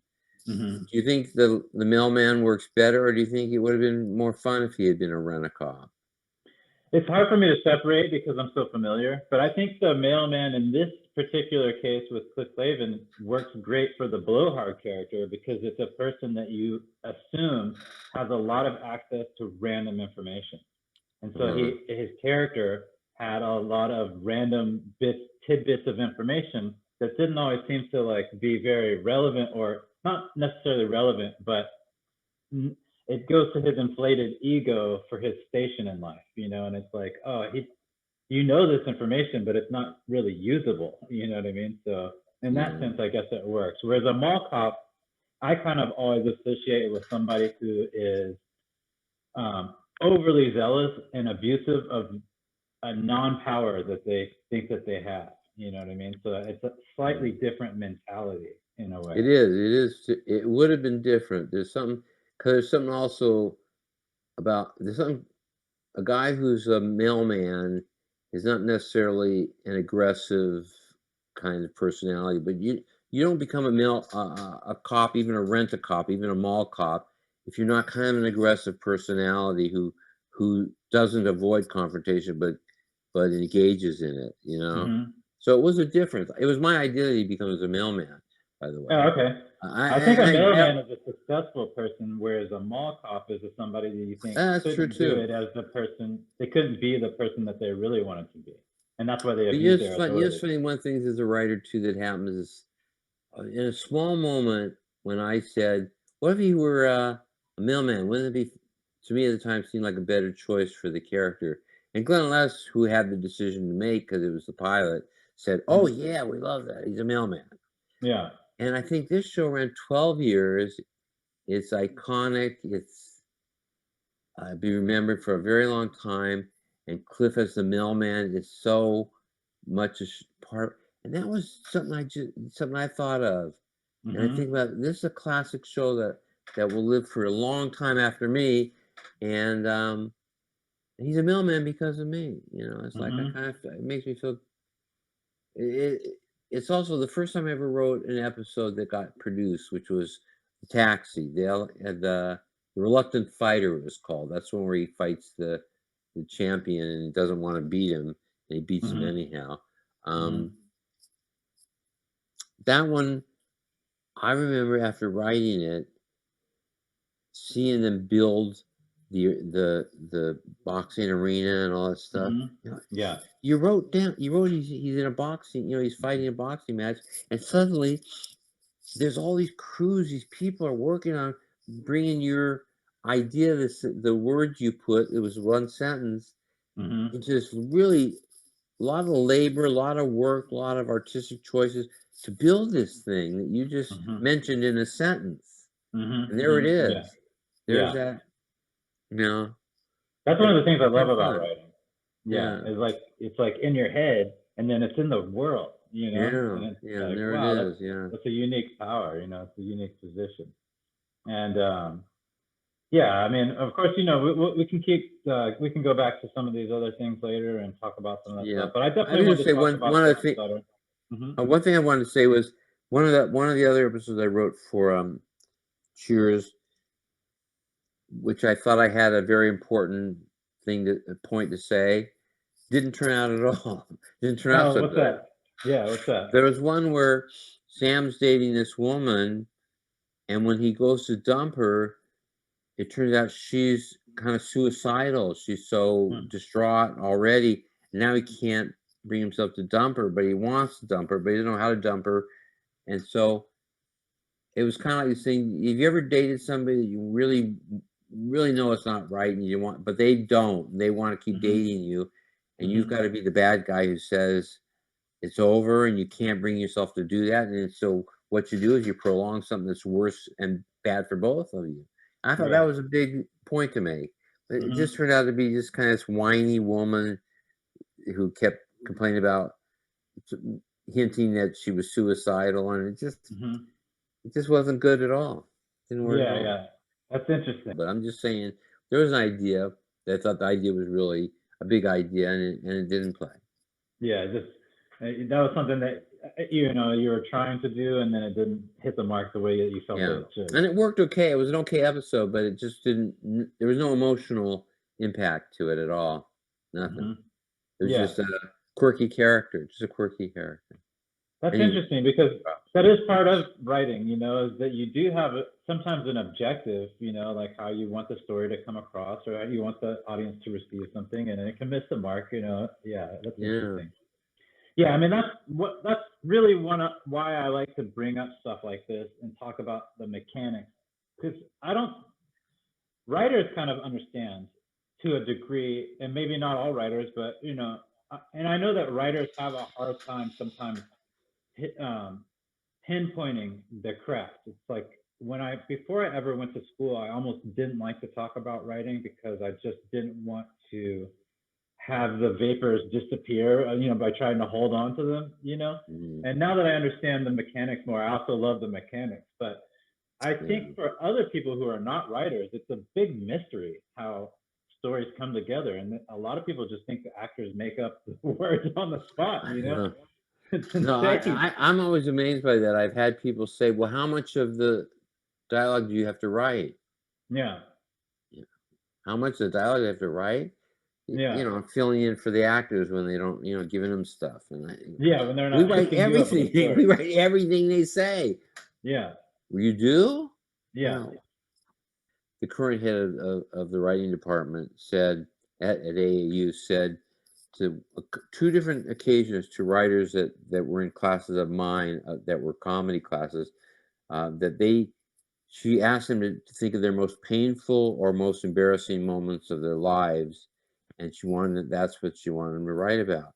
And in both, these people came to me and said, I don't want to do it. Every time I sit down to write those it makes me feel terrible. And I've Mhm. actually gone where I get into deep depressions while I'm writing. I'm saying that's wrong. I said, Mhm. stop it. Don't write. Don't do that. And she said, but that's what you're the best. You've got to feel if you can get to those moments where you felt the most pain in your life, you'll have a wonderful movie or a wonderful story. And That's bullshit. even if it makes you feel terrible, don't do it. Mhm. I really believe that. It's like you have to protect your own integrity for your own work, like your life depends on it. You know, like it is. Writing is a very personal thing. You know, you talked earlier about when you were doing those early tactic episodes, and I'm sure this went to the career that you had, that you were your first audience. You know, and Yeah. I tend to write like I'm the only one in the room. I'm the only one I'm trying to entertain. I genuinely think if I enjoy what I'm producing, then other people will write. They'll enjoy it, and if they don't, I don't give a shit. You know what I mean? It's not really my concern. Yeah. But I like the process. You know, I'm a process-driven person, so Yeah. it's not that you're avoiding um, the depth of human experience. Like Coach's Daughter, for example, you didn't avoid it. You know what I mean? But it's a comedy show. You got to the. I like that. Maybe it's a momentary glimpse of drama in a sense, but you know, you got to a real moment. It was really about getting to a real moment, right? So Yeah, a it's a real real moment, moment. Yeah. but it's not to like be depressed in the process of doing it. You know what I mean? Yeah. It's just, Yeah. You know, uh, if one of your characters had said to his daughter, "You're the most beautiful woman in the world," and said it that way, you'd say, "That's really sweet. He wants his daughter to feel beautiful." mhm, It wouldn't be the same as when a guy looks at her and really believes she's the most beautiful woman in the world. That was a big difference in what I was going for. I wanted to that man, his daughter is the most beautiful woman in the world because mhm, of who she is. And mhm, that's what I wanted to get. Not because many times you just a great there's a great line somebody says, "Oh, don't let them put you down. Your beauty, radiates from you." And that's a nice thing to have said, but does he really see it radiating from her? Does he mhm. really feel? But Coach really believed she was the most beautiful woman in the world, in my mind. Because she's a spitting image of the love of his life. So it makes Yeah, absolute sense. It's not a reach. yeah, It's a genuine, and that's why she can't correct him. yes, because she knows he didn't say it to make her feel better. He just realized that and said it aloud, and it Hmm. does make her feel better because it's honest. It's totally Hmm. honest. So. Yeah, you got to a real moment, a real human But moment. yeah, yeah, yeah. That's what it is about getting to real moments. Yeah. Anyhow, I think we'll call it a night. Sounds good. Those of you who are still listening to us, Wake up. wake, wake up, wake up. Hey, Yeah. We're what talking about else? Christmas trees. Yeah, yeah. It's Yeah. Christmas. It's Yeah. yeah. It's December already.